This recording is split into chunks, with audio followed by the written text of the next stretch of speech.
uma castanha, a malvada Tassiana nunca mais esqueceu. Atenção! Bancário do Banrisul concursado, presidente do Sindicato dos Bancários de Porto Alegre, deputado federal constituinte, primeiro prefeito do PT de Porto Alegre, governador de todos os gaúchos e gaúchas, ministro do presidente Lula e hoje presidente de honra do PT do Rio Grande do Sul. Vamos chamar junto o Lírio! A política é uma coisa importantíssima, pessoal. Não é uma profissão de alguém, não é uma carreira para o fulano. A política é a construção do bem comum, com o protagonismo de cada uma, de cada um, de todos nós. Boa luta, companheiros, construindo. Oh, mestre Olívio!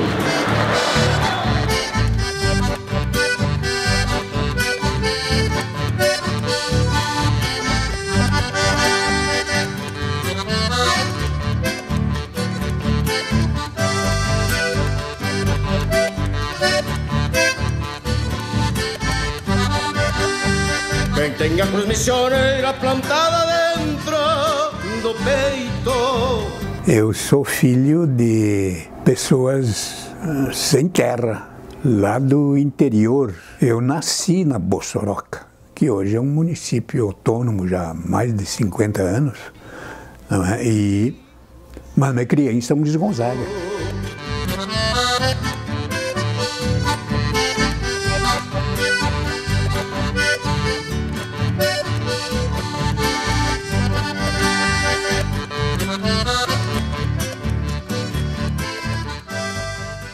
Eu e Olívio, nós em São Luís Gonzaga, nós morávamos na mesma rua, a rua Rio Branco.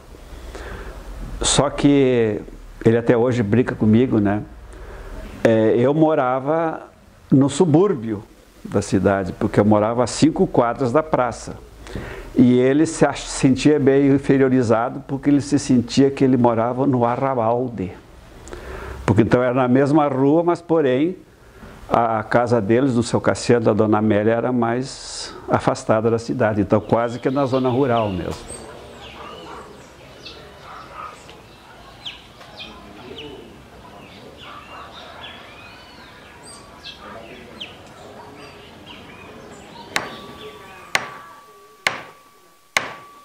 Nós íamos da Bossoroca direto para cá.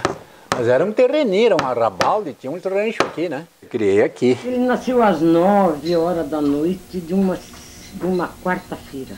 A minha mãe é parteira. Nós éramos legítimos sem terra, não tinha terra. Morava de agregado. Terra aí. Plantava e tinha que dar um pouco daquele... Era da plantação repartia com dava, o patrão, né? né? Repartia com o patrão um pouco tudo, mas eu dava coragem para eles de estudar sempre indo para frente no estudo para não serem igual eu, não é? Que se criei sem estudo, não tinha meios de ganhar mais fácil, né? Só no pesado, então influía eles. Igual vocês, não flashem no estudo porque depois vocês vão ganhar mais favorável do que eu, não é? Já com a roupinha mais limpa lá e tudo mais, de calçadinho. E para fora não tinha condições de colégio perto, era algum que outro muito longe. Primeiro eu disse, mas eu não estou querendo ir. Não, mas por causa concordei. Por causa das crianças. Criar, colégio e aqui não tem. Então nós vamos embora para a cidade. Foi num carretão daqueles soldados de capim, com uma quarteada de boi. Então ali a mudança veio toda. 5 dias. 5 dias de viagem, de Bossoroca a São Luís Gonzaga. Carreta de boi, não é? Devagarzinho. E não pode judiar dos bichinhos, né? Não tinha um ano completo, vim nos coeiros para cá. Vim nos coeiros, como se diz. nós vendíamos as hortaliças né, plantadas por nós. Nós saíamos com a cesta, meu irmão e eu, e ia vender lá no centro da cidade. E o dinheirinho obtido ali com a venda daquelas frutas e hortaliças e comprar revistas, livros, né? E isso não era muito farto lá em São Luís, né? Só tinha a livraria, naquele tempo, a gráfica A Notícia, né? E que depois vinha trabalhar nessa gráfica como, né? Ali até como gráfico e depois como entregador do jornal A Notícia. Esse jornal até hoje existe. Com 10 aninhos já trabalhava. Ah, trabalhava. 10 aninhos. Fizeram o primeiro serviço dele foi a vender o jornal. Era jornaleiro. Esse jornal nosso, A Notícia. Mas chegavam do colégio e me ajudar a plantar. A plantar, pegava a enxadita e você ia.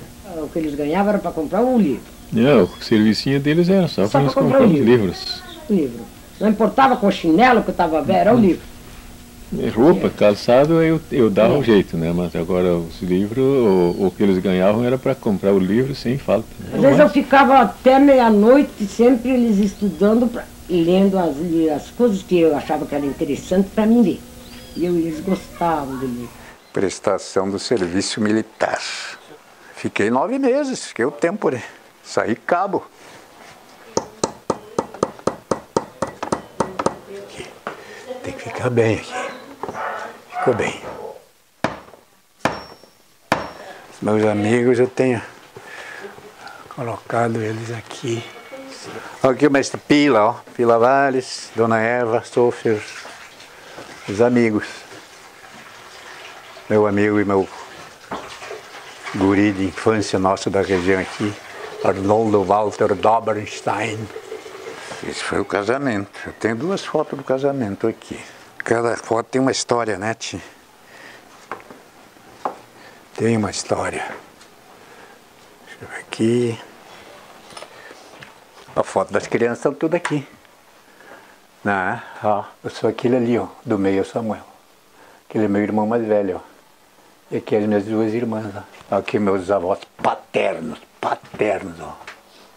Esse aqui é meu avô materno, pai da minha mãe. Velho Savustino. Era o último quarto da mãe do pai, era esse aqui.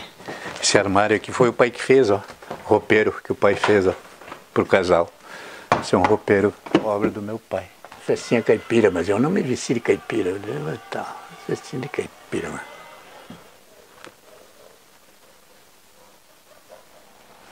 É a Nina o nome dela. Acho que ela já está indo pro fim. 15 anos já ela.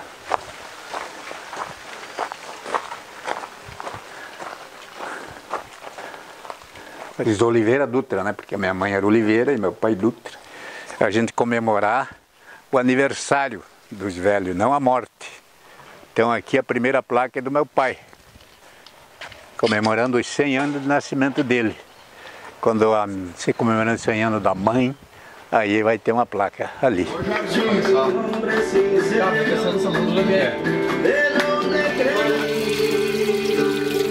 É só forte para os bons contra os ruins, é essa aqui. Eu brinco, eu não jogo, mas sou parceiro.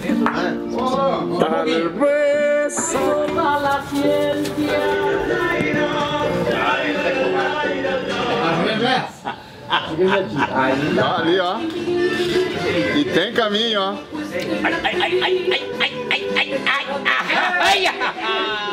Que tal? É no último que se dá o desastre. Barbaridade, rapaz. Ai, ai, ai, ai. Ai, ai, ai. 1, 2, 3, 4.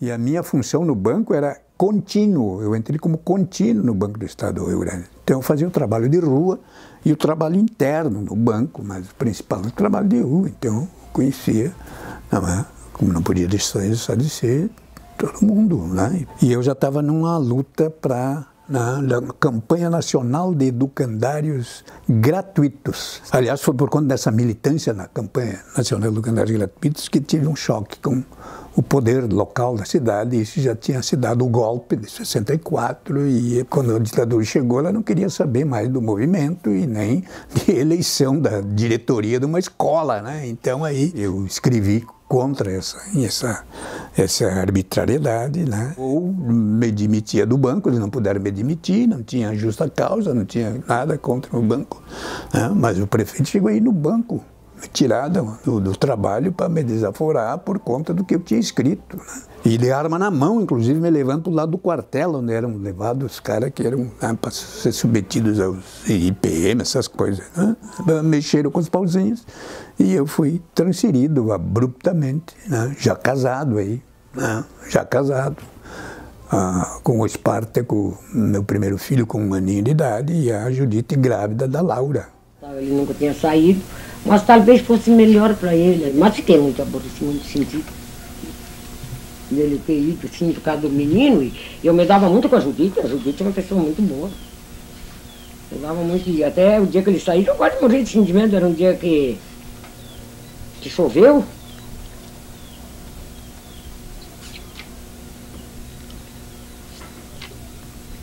E eu me dava muito com o menino e com eles. E veio dizer para mim, mãe, a senhora, nós temos que ir embora, mãe. Amanhã vai chegar a condução para nós ir.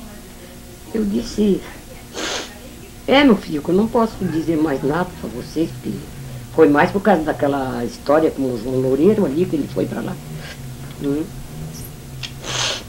Aí ele foi transferido e ele tinha que ir pegar lá no serviço, era no mesmo banco. Depois um dia eu disse para o Cassiano, eu tinha um porco para carnear, eu disse, Cassiano, eu vou carnear o porco, fazer uma linguiça, tu vai lá levar para os filhos lá. Então isso foi um fato sério na minha vida, inclusive, porque eu, de repente, sou transferido para uma cidade grande que eu nunca tinha vivido numa cidade grande. Já não passa nada, já nem peço por favor. Eu tô abrindo a estrada, chega onde eu for. Eu tô na madrugada, tô na chuva pelo calor. Eu tô na luta armada e o perigo me cercou. E o acaso me deixou na porta da tua casa.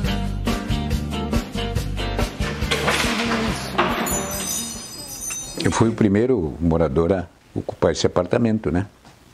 Quando cheguei em Porto Alegre, em 1970, transferido lá abruptamente de São Luís. Claro, eu vim primeiro, a Judite e o Espartaco, que já era nascido, ficaram lá até eu arrumar onde morar. Deixa eu ver quem é que chegou aqui. Sim. Foi eu. Quem? Foi. Tá chegando a Dona Jo, então. Ó, tu trouxe um mate, fez bem. Chimarrãozinho pra nós. Tá bem, Dona Jo, que bom.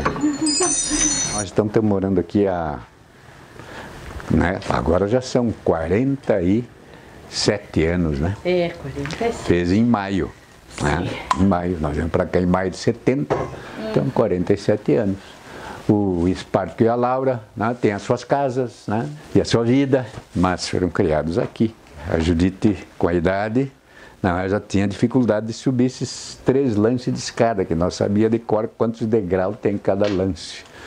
Né? 2 lances com 16 degraus e 1 lance com 17 degraus. A Judite já começou a ter problemas e aí a gente já tinha uma condiçãozinha melhor, um dinheirinho, né, economizado, e surgiu a oportunidade de comprar um apartamento do tamanho desse, mas no térreo, no mesmo bloco, né, que é lá, então, nós estamos morando agora, não é? Mas isso não faz 4 anos já. E aqui ficou, claro, meu escritório, a biblioteca, né, os meus livros, meus discos, não é? Lugar para a gente conversar, escrever. O ginásio é que então nós começamos a ser colegas. Eu tinha uma certa inveja da performance dele no inglês. O Olívio foi um cara que aprendeu a falar o inglês, a ler o inglês e sozinho praticamente. Estudava naqueles dicionários antigos que tinha a frase em português, a frase em inglês e embaixo escrito como uma forma de pronúncia. Não tinha esses esquemas de hoje, né? Então era assim que aprendi. Eu tenho a impressão que isso é uma faceta do Olívio Dutra, não é muita gente que conhece, né? Esse Olívio Dutra leitor, né? E até hoje o Olívio Dutra é um grande leitor, né? Um grande leitor. Tanto é que hoje nós temos uma confraria aqui em Porto Alegre, que nós dois fizemos parte, de pessoas mais ou menos da nossa idade, que o grande motivo que nos une é as leituras comuns que nós fizemos. Os grandes ricos brasileiros, né, você sabe, né, tem 5 magnatas brasileiros que têm uma fortuna igual a 100 milhões de brasileiros. 5 caras. Uma democracia sobrevive com uma tal concentração de renda desse tamanho? Não. Então, democracia não é só a gente ter o direito de falar, discursar, ir e vir. É o direito de, né, ter partilha na renda, né, no sistema capitalista e na fase neoliberal dele, não é?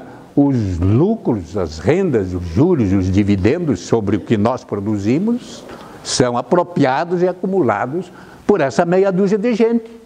São 7 trilhões que vão ser passados em 20 anos para essas empresas que agora se apropriaram do pré-sal depois do golpe.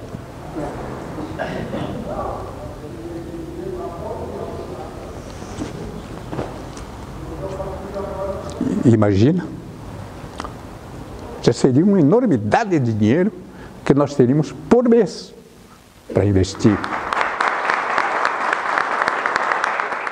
Tem mais livro aqui, era o quarto do casal, ó. Aqui era o quarto do casal, virou, não é? Então, e agora os armários viraram prateleira de livro. E aqui tem ideia quantos livros tem no apartamento? Ah, eu acho que eu tenho já uns 5 mil por aí. Isso é tipo uma cama que eu vou fazer.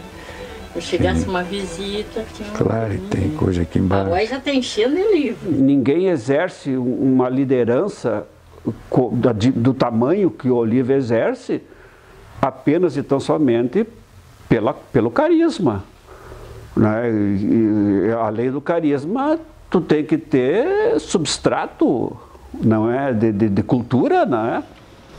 Eu faço versos como quem chora, de desalento, de desencanto. Fecha o meu livro se por agora não tens motivo nenhum de pranto. Meu verso é sangue, volúpia ardente, tristeza esparsa, remorso dão. Dói-me nas veias, amargo e quente, cai gota a gota do meu coração. E nesses versos de angústia rouca, assim nos lábios, minha vida escorre, deixando um lacre sabor na boca.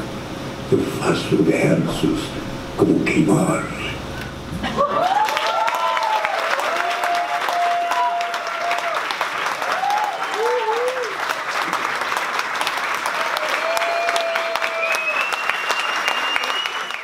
Olha aqui, ó, isso aqui do Edgar Vasquez, ó. Olha aí.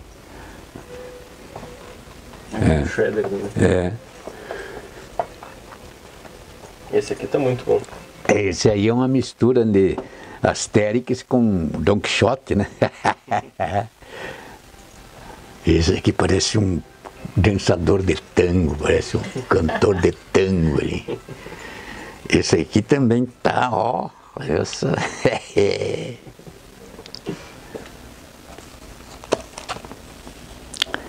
Sou de São Luís, do interior de São Luís Gonzaga. Aí eu fui estudar na cidade, fui trabalhar numa casa com a minha irmã e com a condição de estudar.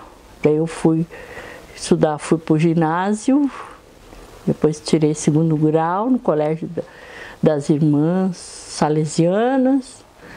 Claro. E lá eu conheci o Olívio, que também era estudante, né? E a gente começou a namorar. Foi muitos anos, quase 9 anos entre namoro e noivado. É verdade. Porque o Olívio queria se formar e eu também queria me formar, para depois a gente casar. Cinema. Aí a gente foi namorando, me formei, fui trabalhar e depois a gente casou. E me filiei ao Partido dos Trabalhadores, fui das primeiras filiadas aqui de Porto Alegre, junto com o Olívio, e sempre militei. O Olívio deixou crescer o bigode quando nós casamos. Ele nunca mais tirou o bigode. Daí eu perguntei para ele, por que tu deixou esse bigode, Olívio? Para dar respeito.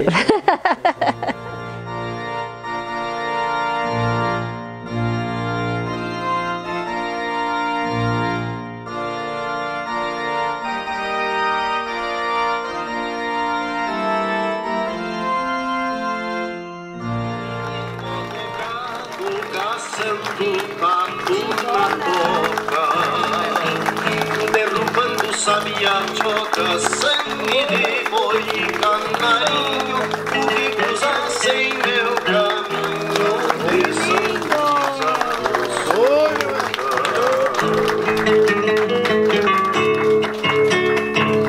Nós alegramos profundamente por podermos compartilhar esta ação de graças, esta caminhada de vida jubilar, 50 anos, de testemunho, a vocação matrimonial. Eu, como luterano, Tarso como representando a comunidade católica e o Éder a comunidade africana, é um exemplo de como essa caminhada que duas pessoas fazem na sua vida também pode ser contagiante, marcante e expressa de que todos devem ser exatamente iguais, mas que a justiça prevaleça e todos possam ter as oportunidades em suas vidas. Em nome do Pai, e do Filho, e do Espírito Santo. Amém. Epaiei, minha mãe bonita, que seja de muita saúde, de muita alegria, de amor. Epaiei, minha mãe, epaiei, afulele adeu, afulele adeu, ibamba loia, afulele adeu. O noivo vai beijar a noiva.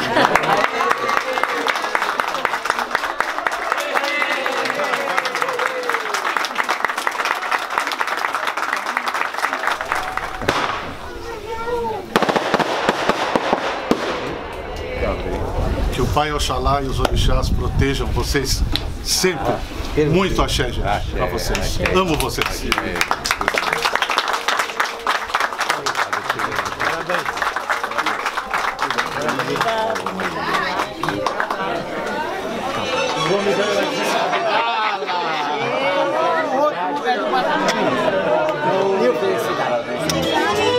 Mandei recado pra Rosa minha, e me disseram Rosa não vinha. Mandei recado pra Rosa minha, e me disseram Rosa não vinha. Volta, Rosa!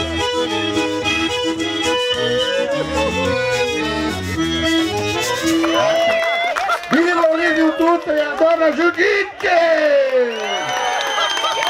Seu bandido folha sempre todo dia, fazia alegria na lavoura da amizade. Dito folha sempre todo dia, fazia alegria na lavoura da amizade.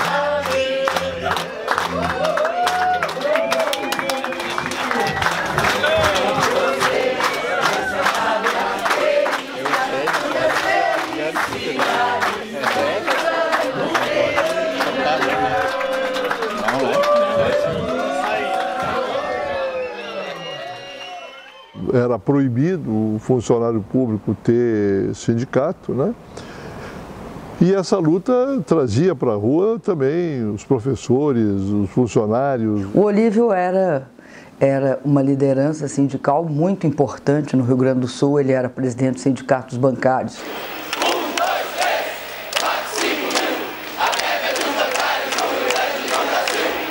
Mobilizar todos os demais companheiros a partir de hoje mesmo, porque nós vamos sair daqui, nós vamos nos organizar por banco, nós vamos ir para casa amanhã nos bairros onde moram os companheiros bancários e conversar com eles, pegar o telefone. A minha militância sindical, ela começou em São Leopoldo, nos metalúrgicos de São Leopoldo. Eu trabalhava numa empresa chamada Ferramenta Gedório e nós começamos a organizar a nossa militância sindical na oposição sindical metalúrgica. Era o momento, né, da luta democrática, do combate à ditadura, e foi nesse ambiente que eu conheci o Olívio. Aqui as nossas referências era aqui no Sindicato Vestuário de Porto Alegre, dos CEPERGs. Grande parte desse movimento vai construir a CUT, a Central Única dos Trabalhadores. Essa onda de luta sindical, ela foi decisiva para o nascimento do PT. Ora, uma crise no regime, no governo, uma onda de movimentos sindicais, né? E a adesão também forte da juventude. E aqui no Rio Grande do Sul, a figura do Olívio foi importantíssima para isso. Ele simbolizava muito essa luta sindical que rompia com o pereguismo por um lado e outro pelos sindicatos tolhidos, né? Os sindicatos amordaçados, impedidos pela ditadura de se manifestar. O Olívio tinha sido preso um pouco antes por uma ação de greve, legitimamente aprovada numa Assembleia, o que demonstra o arbítrio e o caráter ditatorial que ainda existia, né? Para nós era uma coisa assim, terrível ser preso naquela época, ainda mais que estava passando a ditadura, a gente tinha medo de tortura, mas ainda bem que o Olívio não foi torturado, mas teve 14 dias na prisão, né? As principais figuras de massa nesse momento serão as lideranças sindicais. Nessas categorias começam a surgir as figuras públicas, como o Olívio aqui, o Bittar e o Lula em São Paulo. Então não houve muito debate na hora da formação do PT de qual seria o nome, porque a gente já estava sendo chamado na rua como o Partido dos Trabalhadores e acabou ficando efetivamente, né? O surgimento do PT no Brasil, ele é uma das novidades mais importantes do período pós-ditaduras militares na América Latina. Ele é uma novidade, inclusive, em relação às esquerdas europeias, que eram esquerdas antigas, esquerdas de partidos comunistas reformados. Então o PT, ele está sendo estudado, vai ser estudado historicamente como um grande momento de recriação da esquerda no mundo contemporâneo, fruto de um sindicalismo renovado, fruto de intelectuais de esquerda que se formaram no Brasil, fruto também de uma parcela progressista da Igreja Católica. Eu era advogado dos sindicatos bancários, o Olívio era presidente, e eu creio que foi aquela vez, foi a primeira que o Lula teve aqui. E o Olívio me chamou, né? Eu estava na minha sala de advogado, e o Olívio me chamou e disse: vem conhecer aqui o Lula, o líder sindical aquele, né, de São Bernardo, que ainda vai ser uma grande liderança política nossa, do Olívio.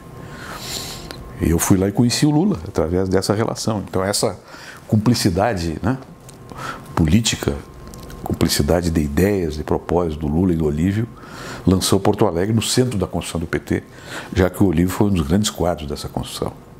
Eleição sem Lula é? Eleição sem Lula é? Eleição sem Lula é? Que na verdade foi um golpe com o nome de impeachment, o que afastou a presidente Dilma da presidência da República, para colocar em prática o programa derrotado nas eleições de 2014. Então, se mobilizar para isto é uma luta, né, em defesa da democracia. Para mim, o Lula é uma figura que não veio de cima para baixo das elites tradicionais. O Lula é a expressão né, de uma parcela significativa do povo brasileiro, mas fizemos políticas públicas importantes de inclusão social. Mas as estruturas de poder do Estado, de controle dos interesses dos poderosos estão intactas. Então não é só uma eleição e não é só um personagem. Tem que ser o povo, não se conformar. A gente não se conforma nem com a gente mesmo, nem com as coisas. Mas a gente não precisa também dar de mal com o mundo, evidente, né? E faz política com garra, mas também alegria, mas crítico, né? E não abrir... Crítico internamente. Isso também, porque a gente se quer mudar o mundo, a gente também tem que se mudar, mas para melhor, né? Não para se conformar com as coisas. Mas que tal, Raul? Tudo bem? Firme, Raul, meu mestre? Tudo nos conforme? O futuro vai ser bom. Há de ser, vamos conquistá-lo. Vamos lá, energia. Isso, começar de novo, hein? Nem que tenha que começar do zero. Que bom lhe ver. Isso mesmo. Lhe ver saudável. Com disposição de luta na mão no meio de vocês aí. É evidente que também saúde. Democracia não se faz sem partidos políticos. Não. Mas não pode ser partido político e balcão de negócio. Né? Tem que ser partido político com contornos programáticos, ideológicos claros. E o PT não podia ter frouxado as suas beiradas para se deixar cair nessa malha. É isso, então, isso que desiludiu as pessoas. Então, tem que retomar. E aí é que eu acredito na juventude, nesse povo que está aí. Você não vai se candidatar agora? Não sou candidato a nada. Tem que enfogueirar essa juventude, gente boa e séria. Claro, meu companheiro.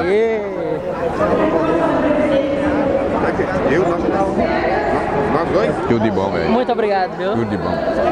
Você sempre me representou. Velho. Honestidade, integridade. Estamos aí na luta. Companheiro, tudo bem? Firme? Tudo bem, companheiro. Temos sempre na luta, né? Tá bem, meu companheiro. Agora deixa. Queremos que o presidente Lula volte. E há de voltar.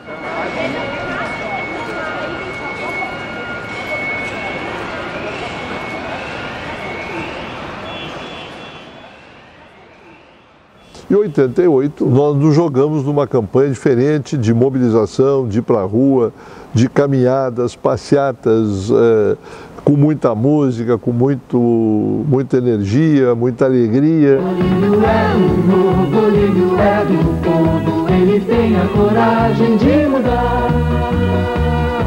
Eu ouvi ele discursando lá onde é hoje o Largo Glênio Pérez e lembro que era uma pessoa com muita presença e, sobretudo, com grande compromisso com os trabalhadores. E preparar as nossas forças para enfrentar eles taco a taco. Eles têm dinheiro, nós temos militância, programa, coração e consciência. E nós vamos ganhar dele. Isso começou a criar um sentimento de empolgação, de mudança, de novidade.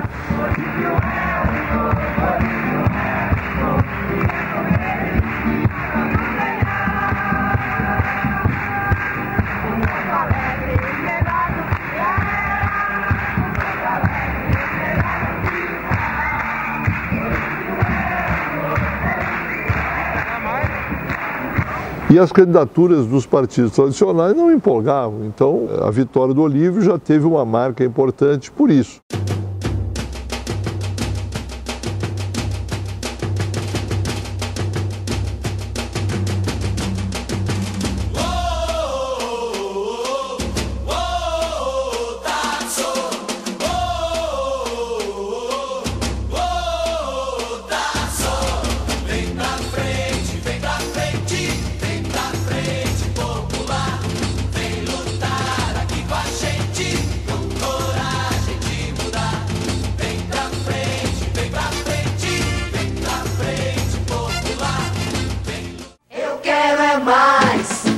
Mais uma vez, corra o ponte, o povo é quem diz. É Raul Ponte. Eu quero mais uma vez, quero ganhar, quero ficar feliz. Essa cidade já teve a coragem de mudar. O Porto Alegre, mais alegre, pediu pino.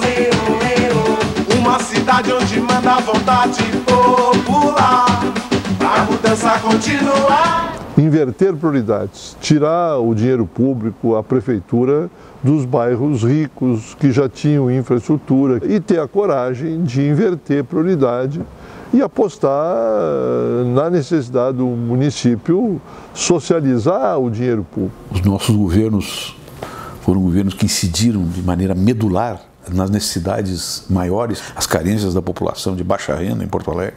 Na questão da água, na questão do esgoto, na questão da iluminação pública, na questão das escolas municipais, na questão das creches, na visão de um desenvolvimento econômico que levava em consideração o micro e pequeno empreendedor informal, né? Aqui foi instalada a primeira estrutura, né, viável, competente, organizada de financiamento de micro e pequenos negócios do país, né, com o Porto Sol, que depois foi aniquilado pela direita. Né? A ideia de que essa inversão de prioridades ela é fruto do protagonismo da própria população. Esse era o sentido do orçamento participativo. E o Olívio não é uma questão assim de que ele acha importante, ele acredita na participação popular, ele acredita no protagonismo, né, da população, de discutir as coisas, as políticas públicas, não? Governar com participação popular, acreditar que a participação popular ela é insubstituível. E aprenderam a negociar, um defendia habitação, outro a saúde, né? Então tinha que votar em cédulas as prioridades, né? E aí as prioridades mais votadas, as 3 primeiras tinham garantia de investimento. Nós achávamos que o transporte seria a prioridade de tudo que era lugar da cidade, né? Que o transporte era muito ruim. E aí, para nossa surpresa, o transporte ficou em 3º lugar na prioridade das pessoas. A primeira prioridade mais votada foi saneamento básico. Então foi uma surpresa nossa, quer dizer, se o governo não tivesse discutido com as pessoas, teria investido naquilo e não ia, a população teria ficado insatisfeita também. Teve gente que começou no orçamento participativo sem não saber nada e acabou conselheiro do plano diretor da cidade, né? A elevação de lideranças comunitárias a um estatuto de diálogo e de conflito político na cidade. Não somente preocupados com a sua água, com a sua rua, com o seu corporativismo regional, que é uma coisa absolutamente normal nesses movimentos, mas vendo a cidade como um todo. Esse eu acho que é o legado maior, é quando as pessoas se apropriam e propõem políticas públicas, porque não é só reclamar. Hein? Nós, no ano passado, realizamos mais de 100 reuniões em diferentes bairros e regiões da nossa cidade para discutir o orçamento que depois foi para a Câmara, ser transformado em lei para ser executado este ano. Portanto, nós estamos há 8 meses da execução de um orçamento discutido com a comunidade no ano passado. Isso é uma marca que começa no primeiro governo Olívio no município. E ele se estende durante todo o governo petista. Por um lado, pensar em políticas sociais que incluam as pessoas economicamente, socialmente. Por outro lado, também fazer com que essas pessoas participem politicamente. Não é por acaso que é uma das experiências democráticas mais estudadas no mundo, é o orçamento participativo de Porto Alegre. E isso colocou Porto Alegre no centro da questão democrática mundial, em relação aos governos locais, principalmente. E isso foi o elemento atrativo para que se fizesse aqui o primeiro Fórum Social Mundial. Porto Alegre é uma cidade, né, que era uma cidade provinciana, atrasada, do ponto de vista político, eu digo, que tinha suas lutas políticas, particularmente nos setores assim mais tradicionais da política, passou a ser uma fonte luminosa da experiência democrática no mundo. Que fez com que esta reflexão extraordinária que o Fórum Social Mundial traz para o Rio Grande irradiasse entusiasmo, irradiasse a ideia de que é possível vencer um projeto reacionário, conservador e neoliberal. E a vitória que nós construímos aqui animou muita gente. Isto é legado que não é uma obra, outra obra, uma avenida com um nome bonito ou não. Não, mudou a forma de governar. E isso o Olívio levou depois para o Estado também. Né? Primeira vez que eu usei o meu título como eleitora, eu tinha 16 anos, meu período que eu ainda estava na escola. e foi a partir do orçamento participativo, né, criado na gestão do Olívio Dutra. Além de a gente dizer, né, a cada 4 anos, teu voto é o teu poder, a gente estava podendo deliberar sobre o orçamento público, né. Olívio representa isso tudo. Olívio é o símbolo dessa resistência a partir de uma gestão vitoriosa e extraordinária da capital do estado, que ilumina o Rio Grande do Sul e que joga esperança. E é esta esperança, né, simbolizada no Olívio, que vai imantar, que vai energizar, que vai empolgar esta militância, que vai se transformar em militância, essa parcela tão grande da população do Rio Grande.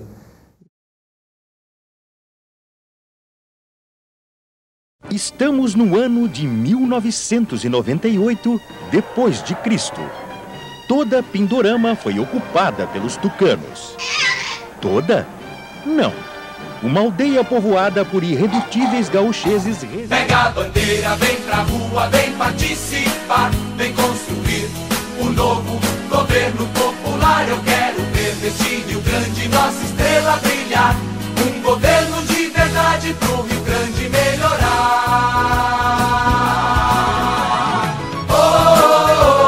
Olívio, governador pro Rio Grande melhorar. Vocês vão eleger um índio de Bossoroca, governador do estado do Rio Grande do Sul.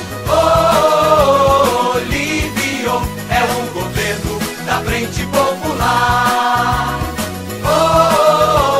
Olívio, governador do Rio Grande melhorar. Em nome da Frente Popular, da Frente Trabalhista Rio-Grandense, dos demais partidos do campo democrático popular, já a condição de governador do Rio Grande a partir de 1º de janeiro do ano que vem. Olívio, governador pro Rio Grande melhorar. Olívio é o governo da Frente Popular. Olívio, governador pro Rio Grande melhorar. Olívio é o governo da Frente Popular. Olívio!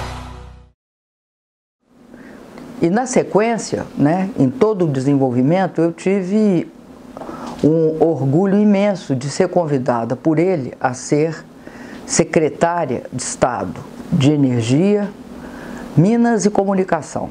Para mim foi muito importante trabalhar com o Olívio. Por quê? Porque eu acredito que o Olívio tem uma grande liderança política, que também eu acho que tem de ser extremamente enfatizado a capacidade de diálogo com a sociedade. Eu acho que a gestão dele abriu as portas para os movimentos sociais como um todo.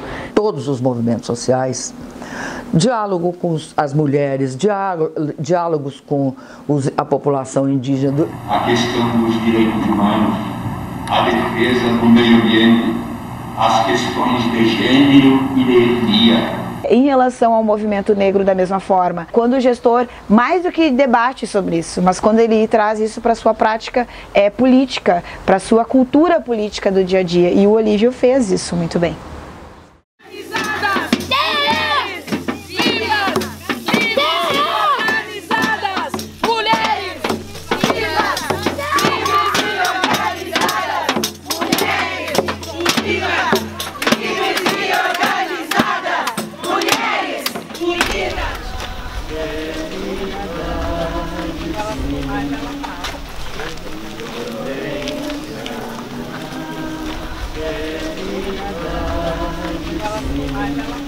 O tema da violência contra a mulher, e que a nossa Romaria não expressou muito bem, com participação de companheiras mulheres e homens, jovens e mais velhos, né, na caminhada, né, foi muito instigante. Então eu sou um romeiro e me rejuvenesço a cada edição da Romaria da Terra, onde quer que ela aconteça. Eu quero fazer uma fala sobre o governo do Olívio Dutra, a importância que ele fez para nós, povos indígenas do estado do Rio Grande do Sul.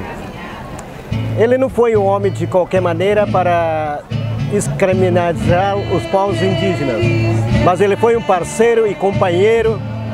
O único governo do estado do Rio Grande do Sul que recebeu um grupo de povos indígenas caingangue dentro do seu palácio. Este ficou em memória de todos os povos indígenas do estado do Rio Grande do Sul.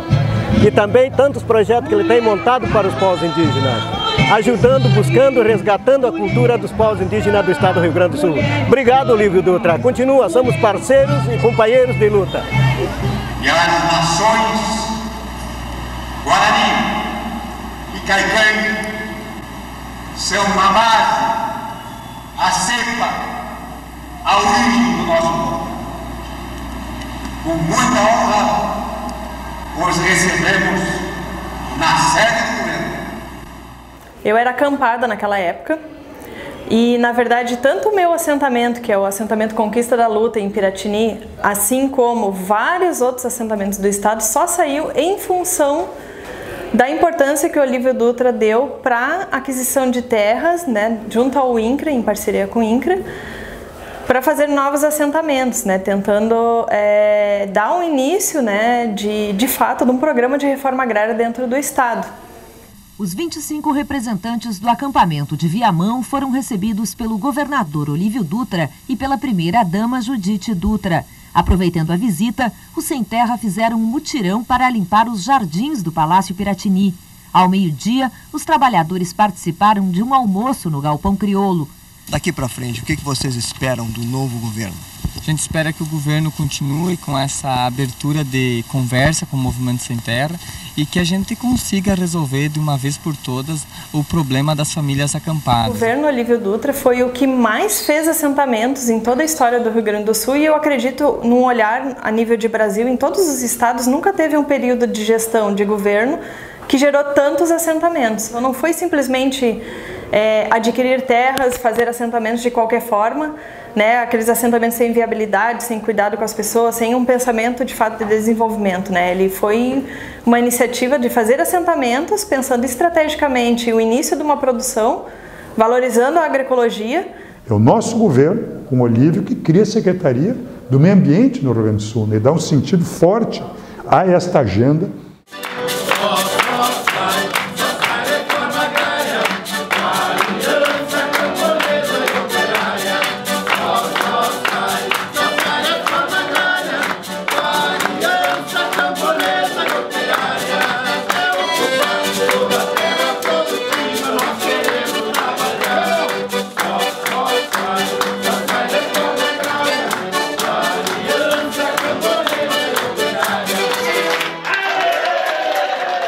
Que quando o povo começa a abrir brechas e chegar mais perto para decidir coisas a favor da maioria, eles, né, se articulam e dão o golpe. Deram lá atrás do Getúlio. Deram lá atrás do Getúlio, os nossos pais, os nossos avós sabem disso. Deram depois, mais tarde, no Jango, que queria a reforma agrária, queria tantas reformas importantíssimas, que até hoje nós lutamos por elas, deram o golpe. Agora, com o governo do Lula e com o governo da Dilma, o povo teve mais espaço e foi avançando e chegando mais perto. E isso, para as elites, foi demais. Foi demais para eles. Vocês estão mexendo numa coisa que não é de vocês. Porque eles acham que o Estado, essa máquina, é deles, não é nossa. 350 anos de escravidão nesse país. As elites gostando disso, defendendo isto. Vocês acham que isso não ficou introjetado na cabeça dos poderosos desse país, essa ideia? Até hoje eles acham que o trabalho é propriedade deles, quer dizer, a empresa o trabalhador deve favor para o empresário, porque o empresário deu emprego para o trabalhador. A cabeça deles é essa. Portanto, o trabalhador não tem que ter sindicato, não tem que se associar, não tem que reivindicar, não tem que cobrar melhoria, porque ele deve favor para o empresário. Se a gente estiver isolado, esses figurão com o poder que eles têm, eles dão uma bordoada na cabeça de cada um aí, separadinho. Agora, se a gente tiver articulado, bem costurado, tecida, uma luta conjunta, conjugada, a coisa fica ruim para eles. Então, é isso que nós temos que né? E construindo, e com base nas experiências, né? E vocês têm o lombo, né, cheio de caroço das experiências de luta, muito positivas. Tudo que vocês disseram aqui, que devem ao Olívio, não, deve-se à luta que vocês desenvolveram, a capacidade de resistir, né, às situações as mais adversas, que a gente lembra bem.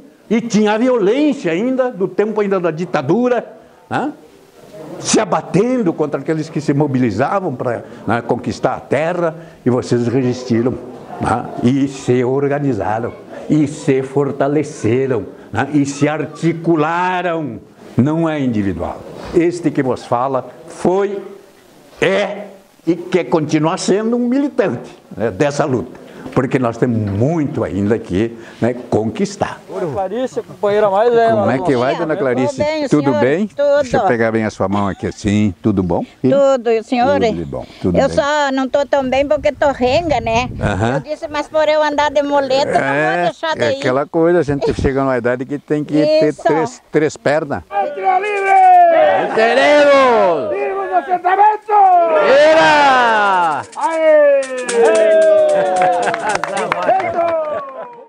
Então a gente teve vários espaços no mercado público, espaços de feira por Porto Alegre, nos municípios, assim como também o espaço na Expo Inter. Pela primeira vez a reforma agrária teve um espaço e nós temos constituído hoje o Pavilhão da Agricultura Familiar, né, que o sucesso que é, e teve origem naquela iniciativa lá no governo Olívio Dutra.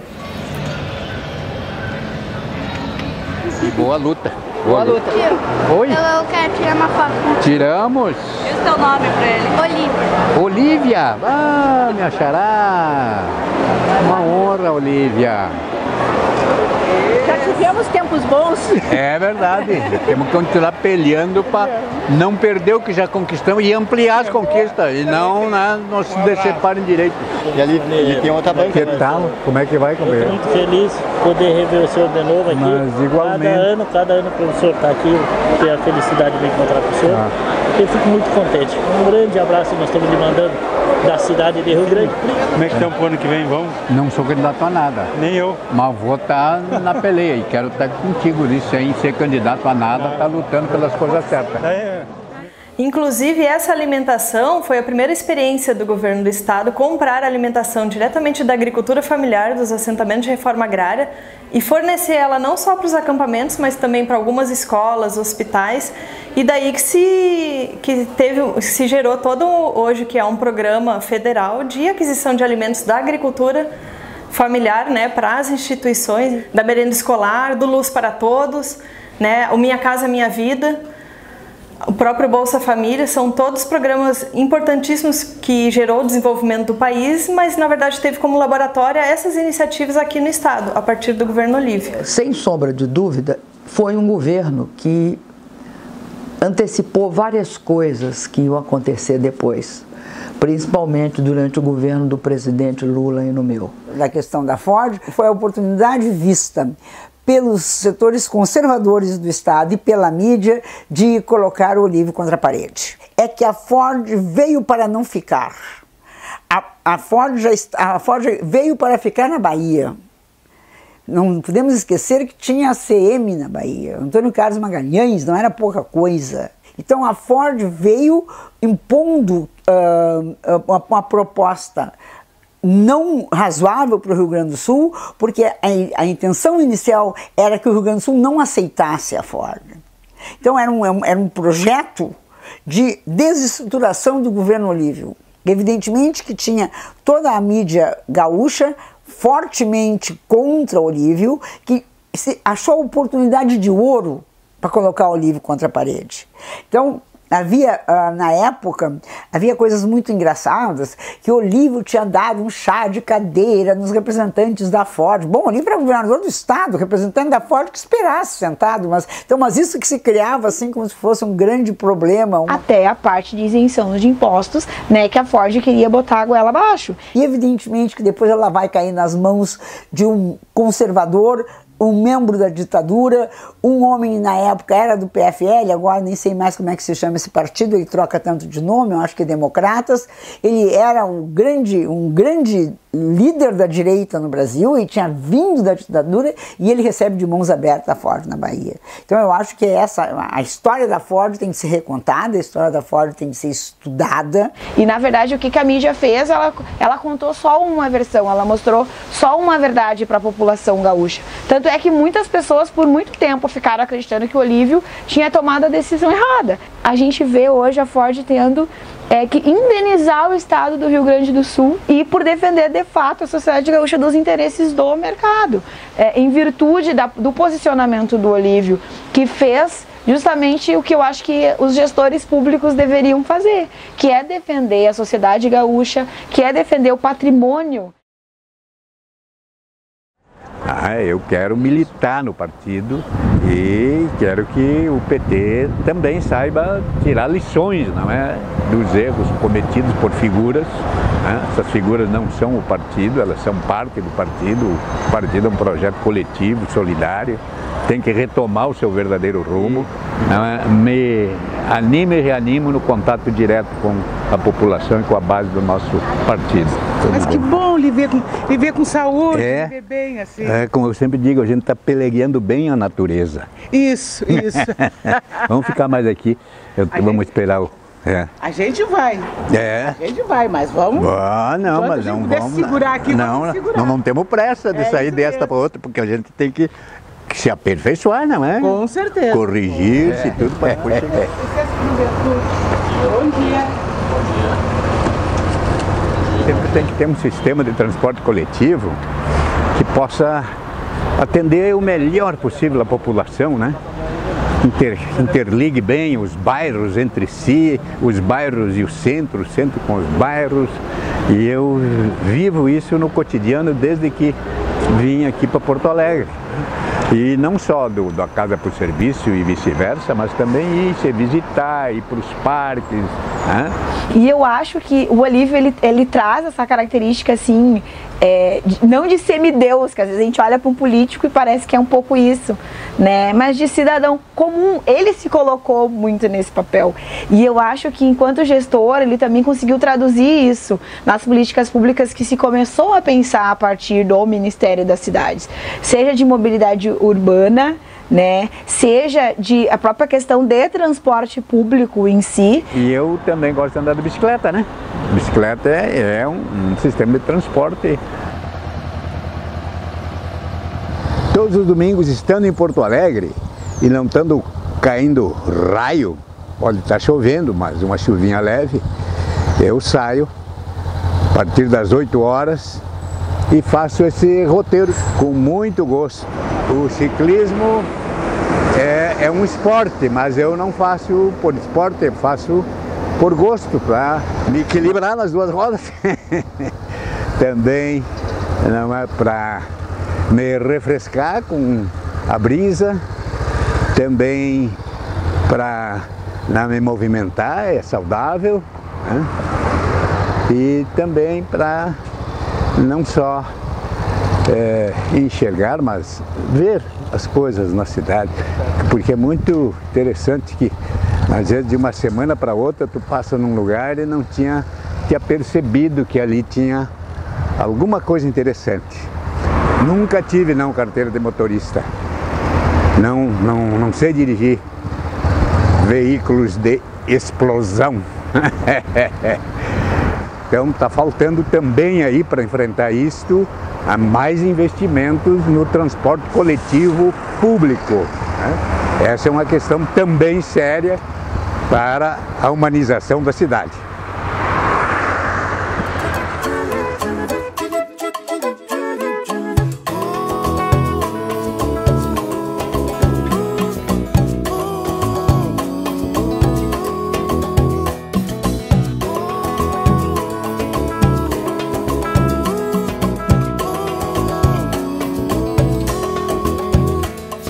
No fim da madrugada,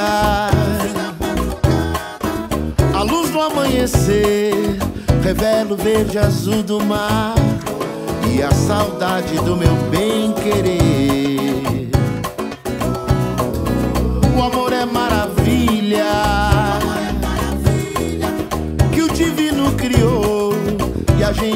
deve merecer esse presente de quem nunca nos deixou.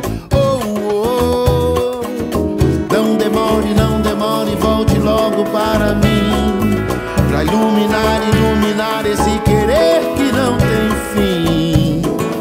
Da vida eu quero mel no meu caminho. Eu sei o quanto é generosa a natureza, salve o milagre da paixão. E peço a Deus no mundo a paz, toda a beleza que eu vou guardar de vez cá no meu coração.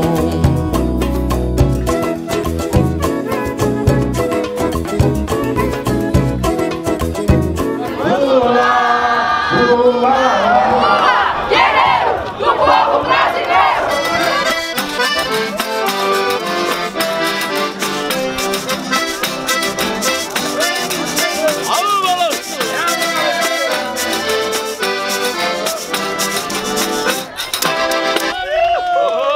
Viva o Brasil!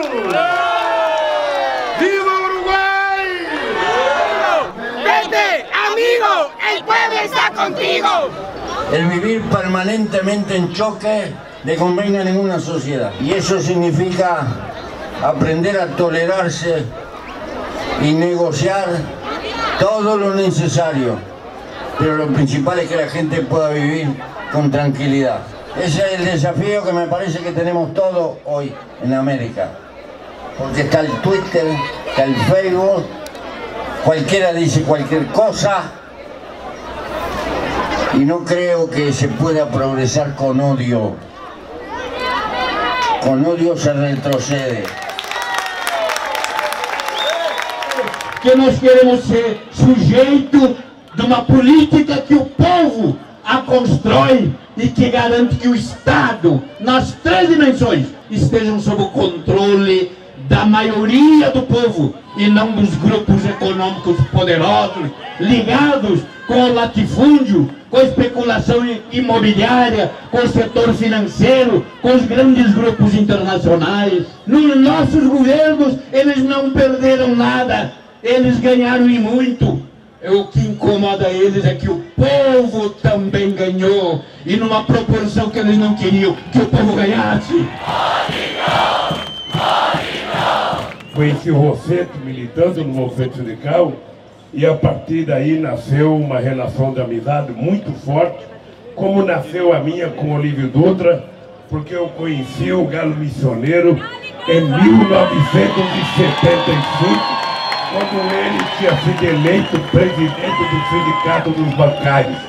Foi a primeira vez que eu vim a Porto Alegre, foi numa palestra no Sindicato dos Bancários de Porto Alegre, onde eu conheci também o Tarso Gerro, que era advogado do sindicato. Eu convivi com meu companheiro Olívio Dutra, quando prefeito de Porto Alegre, com o Raul, com o Tarso, como prefeito de Porto Alegre.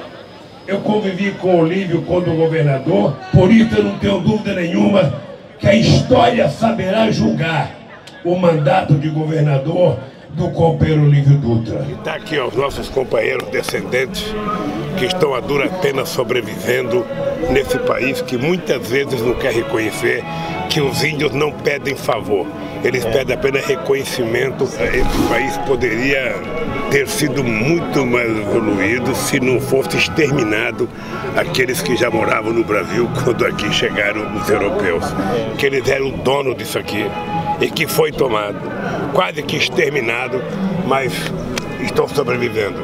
E cabe a nós termos compromisso com ele para ajudar com que eles sobrevivam e sobrevivam bem. Por isso, obrigado, companheiros, por essa lição histórica que nós tivemos hoje aqui na Vila das Missões. Valeu, Lula! A política é da natureza do ser humano. Nós somos políticos desde que damos o primeiro marido ao nascer. Nós somos políticos quando nos organizamos nos nossos movimentos, nos nossos sindicatos, nas nossas cooperativas, nas nossas associações, nos diretórios acadêmicos, nas nossas comunidades religiosas.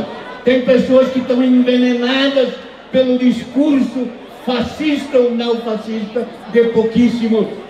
Tem pessoas que são desinformadas constantemente pela grande mídia. Tem pessoas curiosas querendo saber das coisas para formar sua opinião. Por isso nós, cada um de nós, temos que conversar com todas essas pessoas.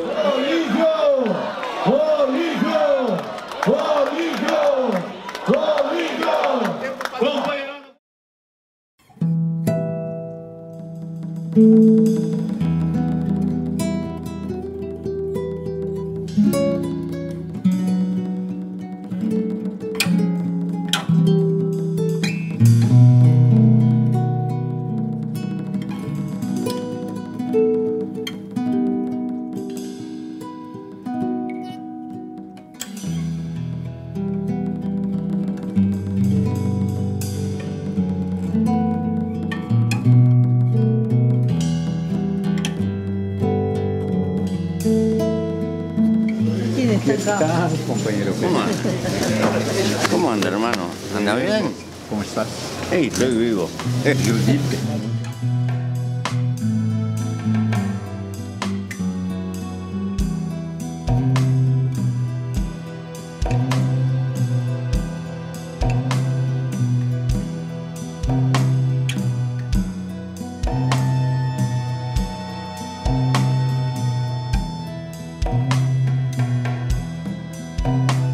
La tortura no empezó con la dictadura militar. La tortura era moneda corriente en el Uruguay del 50.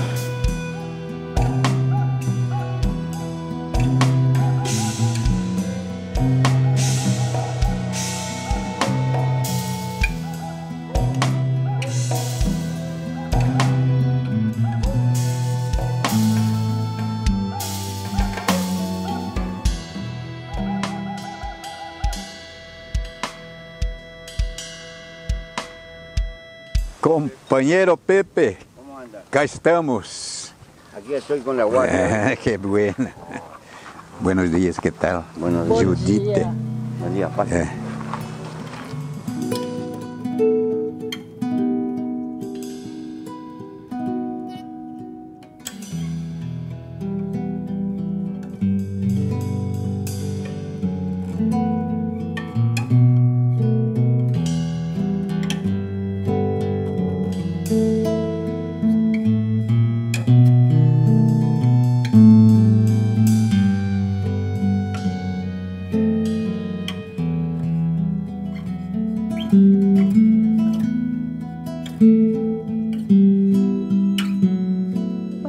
A Judite. É. Ah, encontramos em casa o casal.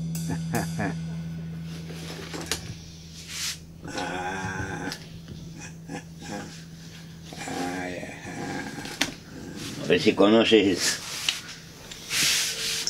67, isso aqui. 1967. Deixa eu fazer uma especulada aqui. Essa caligrafia. Aqui está do outro lado. Ele escreveu dos dois lados. O diário de Che Guevara. O Che Guevara. Eu estava imaginando. Che Guevara foi por 68. Ah, tu tem essa relíquia, a caligrafia dele, né?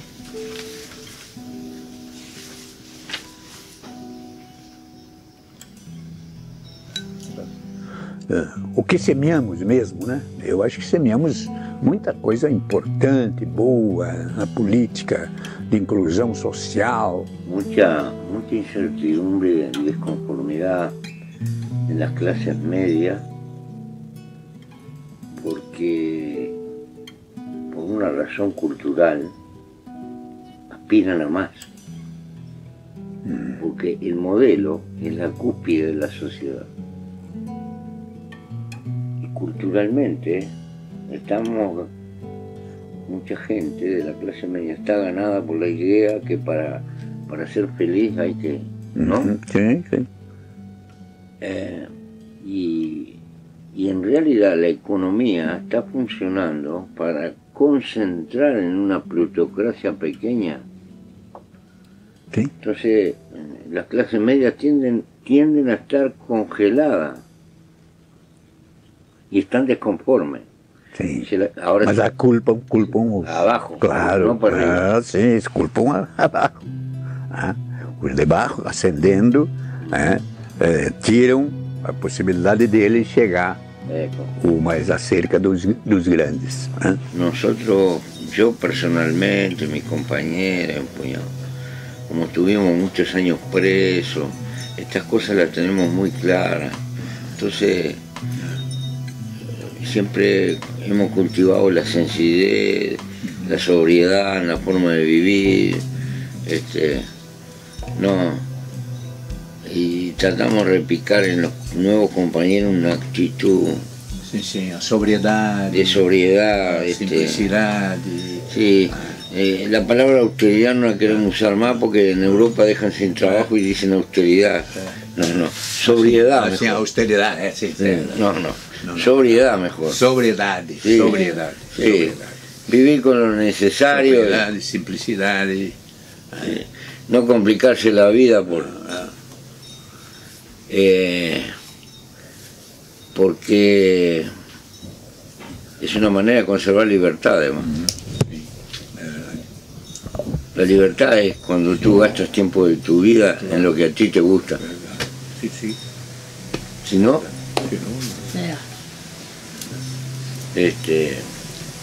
pero hay una presión del medio ambiente brutal, desde que se levanta la gente, compre esto, compre lo otro, Sociedade de consumo. Essas coisas são socialistas, são comunistas, são, enfim, o Estado tem que ser reduzido, né? O Estado mínimo. Sim, mínimo, a gente se pergunta para quem, né? Na ideia do anticomunismo, né?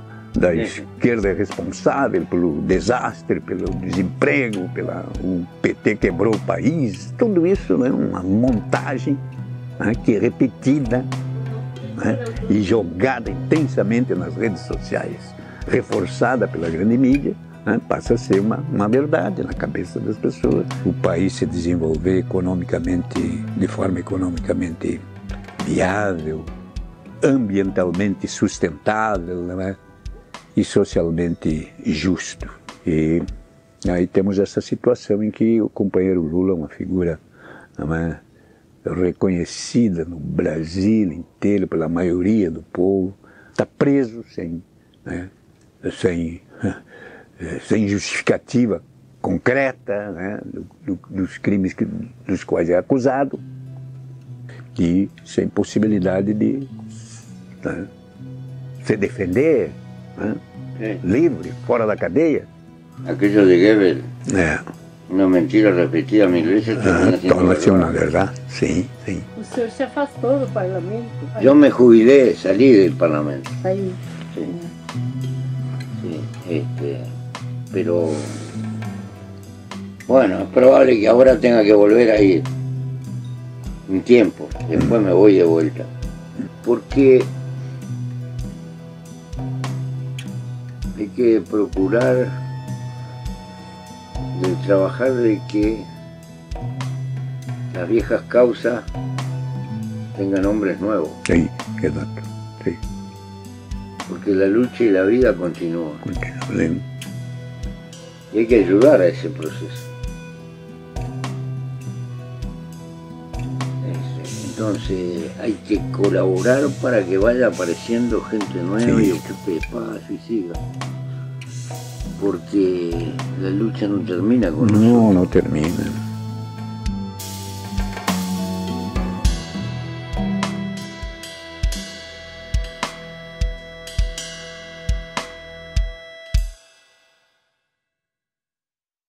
E hoje, diante do que nós estamos assistindo, mais do que nunca é importante resgatar esses governos. É um mundo tão egoísta que a gente vive. A própria questão política partidária é uma coisa tão faço para si próprio, eu faço para os meus, né? Aquela coisa mais coletiva que deveria a política servir para isso, né? A gente não vê. E quando a gente olha para a história do Olívio, a gente consegue ver exatamente isso. Então a juventude, em especial, se referencia nele e faz esse resgate justamente porque ele provou que era possível. Nós não devemos assim achar que a nossa experiência ela foi perdida ou que agora tem que começar tudo de novo. Eu acho que seja através da sua forma de fazer política, seja através da sua forma de governar, né? O Olívio sempre foi uma referência para aquilo que é o partido, de positivo no partido. Ele nunca perdeu o horizonte, o sentido que era, né, do que se propõe de fato o Partido dos Trabalhadores, que é diminuir as nossas diferenças de classe e de terminar com essas desigualdades e de fato valorizar o trabalhador enquanto as pessoas que fazem de fato a riqueza desse país serem valorizadas, né, e terem uma qualidade de vida, terem acesso, né, a todas as políticas públicas. Foi um grande político, foi um grande líder sindical, foi um governador, foi deputado constituinte, foi prefeito de Porto Alegre e está até hoje. A gente vai a qualquer encontro, está ele lá sentado, discutindo. Ele tem uma abertura para ouvir fantástica, que é uma coisa rara nos políticos. O Olívio ouve. Ele sente e ouve, ele pergunta. E uma das características do Olívio que eu acho que ele manteve durante toda a vida dele até hoje é ele tem uma grande capacidade de expressar, mas de um jeito quase literário e envolvente, e muitas vezes ele é capaz de nos emocionar muito.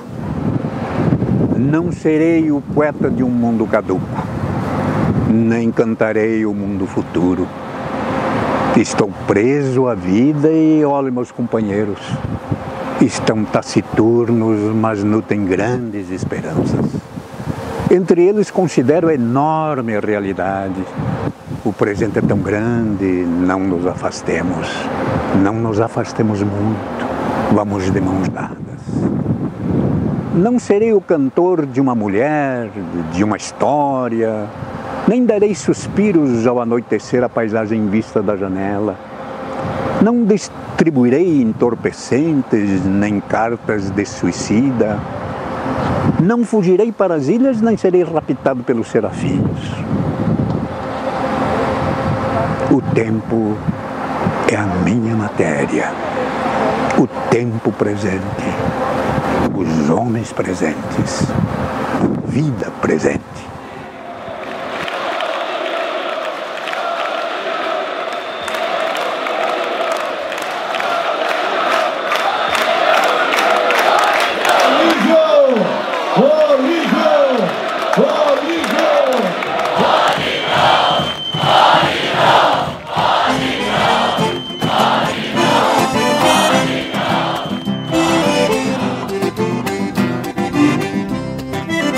Chegou a hora de mudar o Rio Grande.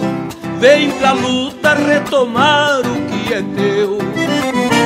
Quem mentiu para os gaúchos se enganou, que está pensando que o eleitor se esqueceu.